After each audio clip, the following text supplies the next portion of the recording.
transition énergétique, qu'est-ce que c'est? Eh bien, c'est tout simplement passer de 9 tonnes d'émissions de CO2 par personne à 2 tonnes en 2050. Ça paraît beaucoup. Alors, il s'agit de quoi? Vous savez que notre civilisation est très basée sur la consommation d'énergie, mais c'est une énergie carbonée, hein, c'est-à-dire le pétrole, le gaz, le charbon dans certains endroits, ça dégage beaucoup de carbone. Donc le carbone contribue au réchauffement climatique. Et le réchauffement climatique, ben, on sait tous ce que c'est, entre autres en été, hein, et de plus en plus. Je rappelle que les 3 dernières années ont été les plus chaudes jamais mesurées, et les 10 dernières années aussi.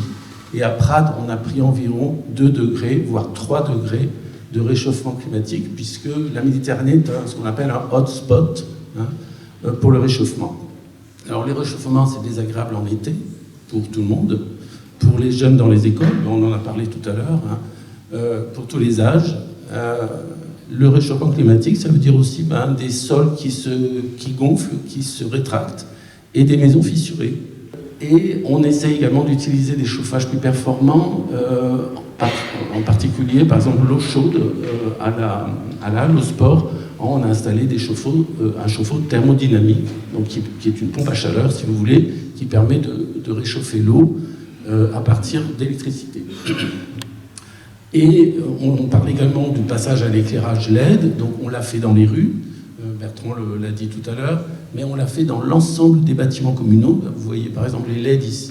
Ici, c'est un éclairage LED, hein, donc beaucoup plus économe en énergie. Tous les bâtiments sont à énergie positive, c'est-à-dire qu'ils produisent plus d'énergie qu'ils n'en consomment, grâce à une très bonne isolation et grâce également aux panneaux solaires sur le plateau sportif.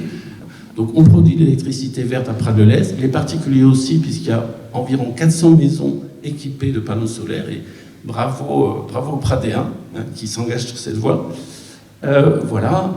Par ailleurs, on renouvelle au fur et à mesure la flotte, hein, des véhicules communaux, puisque là vous voyez donc une voiture qui est un Kangoo électrique. C'est sur le parking du centre ancien, donc allez voir, ils ne sont pas encore branchés, mais ils doivent l'être au mois de février, des bornes de recharge qui seront gratuites en recharge lente. Donc on a également organisé pas mal d'ateliers pour vous, hein, sur le photovoltaïque, etc., etc. On a fait des promenades thermographiques, donc avec une caméra infrarouge dans les rues, pour que les gens puissent voir ce que consomme leur maison, là où il y a des pertes, etc.